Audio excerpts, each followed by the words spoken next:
نہیں مگر سلمان ٹانگ توڑنے کے سب لوگ تو ایسا نہیں کرتے, بہت کم لوگ ہیں جو کہ ایجنڈے پہ کام کر رہے ہیں. مانتی ہوں ہمارے بیچ میں بہت سی کالی بھیڑیں ہیں جو کہ اپنے اپنے ایجنڈاز پہ کام کر رہی ہیں یا کسی کے ایجنڈوں کے اوپر کام کر رہی ہیں, یہ بات درست ہے. لیکن ہم جو جمہوریت پسند لوگ ہیں, آپ یہ بات ضرور میں یہاں پہ کہنا چاہوں گی سلمان کہ اگر ہم سیاستدانوں کی برائی کرتے ہیں تو ہمیں ان چند جرنیلوں کی بھی بات کرنی چاہیے جنہوں نے کرپشن کی ہے اور انہوں نے کم کرپشن نہیں کی ہے. اس ملک کے اندر المیہ یہ ہے کہ ہمیشہ سیاستدان کو رگڑا لگتا ہے, سیاستدان کو بلایا جاتا ہے, اسی کو بیچارے کو سننی پڑتی ہے, تنقید برداشت کرنی پڑتی ہے, الزامات برداشت کرنے پڑتے ہیں. لیکن اس کے ساتھ جو دیگر لوگ ہیں, کیا باقی جگہوں پہ سارے صاف ستھرے لوگ بیٹھے ہوئے, کیا جرنیل کرپٹ نہیں رہے اس ملک میں, جج کرپٹ نہیں رہے, ان پہ بھی ہمیں بات کرنی چاہیے. اور یہ وہ پوائنٹ ہے جس کے اوپر ہمیں کلیریفیکیشن دینی پڑتی ہے. جعفر صاحب کچھ کہیں گے, لیکن میں ایک کال لے لوں جاوید, اگر آپ اجازت دیں مجھے. جواد ہیں راولپنڈی سے. جواد صاحب کیا کہنا چاہیں گے؟ السلام علیکم جناب.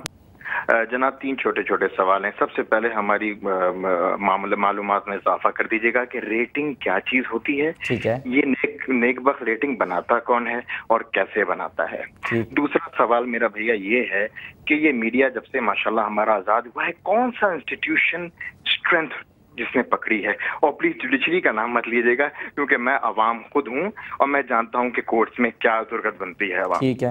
تیسرا سوال بھیا یہ ہے کہ media is a perception management factory. کیا انڈیا وہی ہے جو انڈیا دکھاتا ہے؟ اور اگر انڈیا وہ نہیں ہے تو وی مسٹ سلیوٹ انڈیا اور ہم اپنے آپ کو ٹھیک کریں. ہمارے پاس انا ہزارے جیسے ایدھی انصار برنی بہت سارے لوگ موجود. ٹھیک ہے, بہت شکریہ جواد صاحب آپ کا. 3 سوال جعفر صاحب. پہلا سوال میں آپ کی طرف رکھ دیتا ہوں کہ جی یہ جو معاملات ہیں جس میں وہ کہہ رہے ہیں کہ آپ بتائیں کہ کون سا ادارہ جو ہے وہ مضبوط ہوا ہے. ریٹنگ کی بات ہوگی, میں ریٹنگ میں آسمہ اور افتخار صاحب سے کرنا چاہوں گا. بات اداروں کی مضبوطی کی اگر آپ کریں گے سلمان, تو وہ بھی ہمارا کام نہیں ہے. ہمارا کام یہ بتانا ہے کہ کہاں کہاں کیا کیا خرابیاں یا خامیاں ہیں اور کہاں کہاں کیا کیا اچھائیاں یا خوبیاں ہیں. یہ ہم سامنے رکھ دیں گے اور یہ جواد صاحب جیسے ویورز اور ریڈرز جیسے کہ افتخار صاحب نے کہا وہ فیصلہ کریں گے کہ کیا اچھا ہے اور کیا برا ہے. لیکن جو بات آسمہ نے کی تھی کانٹینٹ کے بارے میں اس کو تھوڑا سا آگے بڑھانا چاہوں گا. آسمہ یہ کہہ رہی ہیں, آسمہ آپ کہہ رہی ہیں کہ کانٹینٹ کو لوگ دیکھتے ہیں اور لوگ اب اس سے بور ہو رہے ہیں, جبکہ افتخار صاحب کہہ رہے ہیں کہ وہی لوگ بکتے ہیں اور وہی لوگ ریٹنگ ان کی آتی ہے جو کہ میں نے لفظ بکتے نہیں استعمال کیا. سر ریٹنگ کی بات کریں, بکتے سے مراد میرا یہ نہیں ہے. میں افتخار صاحب میں یہ نہیں کہہ رہا کہ انہیں کوئی پیسے دے رہا ہے, میں یہ کہہ رہا ہوں کہ ان کا پروگرام بکتا ہے, یعنی ان کا پروگرام ریٹنگ لے کر آتا ہے, ان کا پروگرام ایڈ لے کر آتا ہے, ان کے پروگرام کو لوگ دیکھنا چاہتے ہیں. میں اس سینس میں کہہ رہا ہوں, اور کوئی سینس نہیں تھا. بالکل میں لیکن افتخار صاحب یہ مجھے بتائیے کہ یہ جو کانٹینٹ ہے کیا یہ واقعی لوگوں کو ریٹنگ دے کے لوگ اس سے ابھی بھی دلچسپی رکھتے ہیں؟ میں اس سے ڈس ایگری اس لیے کرتا ہوں کہ جو news and current affairs Pakistani media لے کر چلا تھا, اگر آپ آج اس کو انالائز کریں تو اس میں کارٹون شامل ہو چکا ہے, اس میں فلم ایکٹریسز کی کلپس شامل ہو چکی ہیں, اس میں آلموسٹ ہر پیکج میں گانا شامل ہو چکا ہے, اس میں وہ سب چیزیں ہیں جو دنیا کے کسی میڈیا کے کسی ٹی وی چینل پر نہیں آتی ہیں. یہ صرف پاکستانی ٹی وی چینلز کی مجبوری بن رہی ہے کیونکہ جو لوگ اس نیوز اینڈ کرنٹ افیئرز سے ڈس ایگری کرتے ہیں, ان کے ایجنڈا سے ڈس ایگری کرتے ہیں, ان کو اپنے ساتھ رکھنے کے لیے گانا, فلم ایکٹریس اور ویژولز کے سارے لیے جا رہے ہیں. افتخار صاحب وہ جو گانا, فلم ایکٹرس اور ویژول ہے اس کو لوگ اپریشیٹ کرتے ہیں. پھر میں وہ کہوں گا اگر لوگوں کو ایک چیز پسند نہیں آ رہی تو وہ سوئچ بدل دینا, اور جیسے ہی وہ سوئچ بدلیں گے تو وہ جو دوست نے سوال کیا ریٹنگ کیا بلا ہے, تو ریٹنگ میٹرز بتا دیں گے کہ یہ پروگرام میں اس وقت 8:28 پہ جب افتخار سما کے پروگرام میں بیٹھا تھا تو لوگوں نے سوئچ چینج کر لیا کیونکہ they don't want to listen to Iftikhar. ہاں, اور دوسری جانب سے وہ فلم ایکٹریس بیٹھ کے اپنے مسائل بتا رہی تھی تو وہ اس پروگرام کی ریٹنگ اتنی چلی جائے گی اور پھر ہم کہتے ہیں کہ جی ہم رہ رہے ہیں اسلامک ریپبلک آف پاکستان میں. دیکھیں میں اس بحث میں نہیں جاتا اسلامک ریپبلک آف پاکستان. میں تو کہتا ہوں, میں ایک بات میں کہوں گا, دیکھیں ایک فلم ایکٹرس کا پروگرام اور ایک ملک کے مسائل پر پروگرام میں فرق ہونا چاہیے. ہم سے یہ توقع مت کریں کہ میں بیٹھا بیٹھا اپنے منہ سے بھی آگ نکالنی شروع کر دوں گا. I can't do it. لیکن نہیں ہو رہا نا افتخار صاحب, دیکھیں نا ملک کے مسائل ہیں 6000 میگا واٹ کا شارٹ فال. لیکن افتخار صاحب ایسا ہوتا تو ہے, منہ سے آگ نکالیں گے تو آپ کی ریٹنگ زیادہ آئے گی نا. لیکن ملک کے مسائل ہیں 6000 میگا واٹ کا شارٹ فال ہے نا. لیکن آپ شعیب اور ثانیہ کی شادی کو دکھا رہے ہیں 3 دن تک, شعیب اور فورتھ آئٹم جا کے آپ کو یاد آتا ہے کہ ملک میں mega what. Sir mega what پہ لوگ نہیں سنتے. میں سب سے زیادہ سنجیدہ پروگرام میں کرتا ہوں, چلیں مجھے اپنی تعریف کرنے کا موقع دے دیں. سب سے زیادہ سنجیدہ ایشوز پہ پروگرام میں کر رہا ہوں. میں اور ہم امیر گریٹ ڈیبیٹ کرتے ہیں، اور اس دفعہ ہم نے گریٹ ڈیبیٹ میں ایشوز کے اوپر بات کی ہے. جب سے میں نے عوام کی عدالت شروع کی ہے میں ایشوز پہ بات کر رہا ہوں. ہم ایشوز پہ بات کر رہے ہیں، میں اپنی چینل میں کر رہا ہوں اور لوگ اپنے اپنے چینلوں میں کر رہے ہیں، لیکن میں جانتا ہوں کہ ہماری ریٹنگ کیا ہے اور وہ پروگرام جس میں کوئی سنجیدہ بات نہیں ہے اس کی ریٹنگ کیا ہے.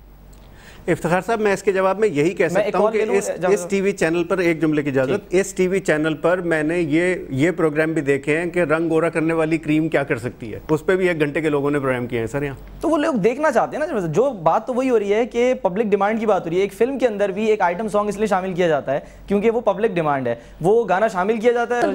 مان لینا چاہیے نا، تو کیا وہ کانٹینٹ ڈالنا، یہی بات جو اسما کہہ رہی ہے کہ ہم اوپینین فالو کر رہے ہیں، ہم وہ دکھانا چاہ رہے ہیں جو لوگ دیکھنا چاہ رہے ہیں، ہم وہ نہیں دکھانا چاہتے جو سوسائٹی کو دیکھنا چاہیے. 3 C's جو ہیں وہ سب کو پتا ہے کہ کتنے امپورٹنٹ ہیں، یعنی کرائم، سنیما. نہیں سلمان، آسما جو بات کہہ رہی ہیں اس کو ذرا سنجیدگی سے سنیں. وہ یہ کہہ رہی ہیں کہ آپ اسکینڈل اس لیے چھاپ رہے ہیں کہ لوگ اخبار وہ تصویر دیکھ کے خرید لیں، تو آپ تو اوپینین کے پیچھے آپ چل پڑے بجائے اس کے کہ آپ اوپینین بلڈنگ. جیسے ہمارے کالر تھے انہوں نے بات کی بھارت کے اندر، افتخار صاحب میں یہاں پہ ایڈ کر دوں کہ بھارت میں جو ہے وہ یہ 3 C's کو اہمیت دی جاتی ہے، یعنی کرائم، سنیما اور کرکٹ. یہ 3 آپ ایشوز لے کر آپ کوئی پروگرام کریں، آپ کوئی بات کریں، آپ کوئی ایون فلم بنا دیں تو وہ سپر ہٹ جاتی ہے. نہیں کچھ یہاں بات کچھ اور ہی ہے سلمان. دیکھو کیا ہم اوپینین میکر ہیں؟ جی یہ سوال ہے. ٹھیک ہے، ٹھیک. افتخار صاحب میں یہاں پر ایک کال لے لوں. ایک کالر ہمارے ساتھ ہیں، فضیلت ہیں. جی فضیلت صاحب کیا کہنا چاہیں گی؟ السلام علیکم. جی وعلیکم السلام. میں یہ کہنا چاہ رہی تھی سلمان کہ ہمارے جو اینکر پرسن ہیں چاہے وہ کسی بھی چینل کے ہوں، جب وہ اپنے گیسٹ بلاتے ہیں اور ان کے سامنے جو سوالات کا ایجنڈا ہوتا ہے، میرا خیال ہے کہ وہ اینکر پرسن کا ذاتی نہیں ہوتا، انہوں نے مینجمنٹ کی ہوئی ہوتی ہے کہ ہم نے کس پارٹی سے کیا سوال لیا ہوا ہے، کس پارٹی سے کیا سوال لیا ہوا ہے. حالانکہ اگر میڈیا بغیر اس کے کہ پارٹی کیا سوالات ان سے کر رہی ہیں، خود اپنا ایجنڈا ہو، انہوں نے خود کیا بات کرنی ہے اپنے گیسٹوں سے، تو وہ زیادہ میرا خیال زیادہ مناسب ہے. ٹھیک ہے. یعنی ایک آپ کے کہنے کا مقصد یہ کہ ایک پینل ہونا چاہیے، وہ بیٹھے اور وہ سوالات ڈیسائیڈ کرے. افتخار صاحب ایگری کریں گے آپ اس بات سے، یا صرف آپ کہتے ہیں کہ نہیں اینکر جو ہے وہ اس پہ پوری بات چھوڑ دی جائے کہ جو اس کو کرنا ہے، جس طرح اس پروگرام کو لے کے چلنا ہے وہ کرے؟ دیکھیں اینکر کا مطلب یہی ہے کہ وہ پروگرام کو لے کے چلے گا، ایک بات. اور دوسرا مجھے یہ سمجھ نہیں آ رہی جو خاتون نے سوال کیا یہ کیا سوال کیا ہے. دیکھیں آپ مجھے پابند کرنا چاہتے ہیں اور آپ سمجھتے ہیں مجھے پابند کر کے آپ بہتری کا راستہ کھولیں گے، تو ایسا نہیں ہوگا، ایسا نہیں ہوگا. ایشو وہی وساتا ہے کہ کیا پاکستان کے عوام سنجیدہ ڈیبیٹ سننے کو تیار ہیں؟ کیا پاکستان کے عوام حقیقتوں کا سامنا کرنے کو تیار ہیں؟ کیا پاکستان کے عوام یہ بات ماننے کو تیار ہیں کہ بجلی جو چوری ہو رہی ہے اس میں ہم سب شریک ہیں؟ کیا پاکستان کے عوام یہ بات تسلیم کرنے کو تیار ہیں جو گیس چوری ہو رہی ہے اس میں ہم سب کے شریک ہیں؟ کیا پاکستان کے عوام یہ بات ماننے کو تیار ہیں کہ ہم ٹیکس نہیں دیتے؟ کیا پاکستان کے عوام یہ بات ماننے کو تیار ہیں کہ ہم اسمگلنگ کی گڈس خریدتے ہیں؟ کیا پاکستان کے عوام یہ بات تیار ہیں کہ ہم 2 نمبری کرتے ہیں؟ کیا پاکستان کے عوام یہ بات ماننے کو تیار ہے ہم 2 نمبر چیزیں بناتے ہیں اور 2 نمبر چیزیں خریدتے ہیں؟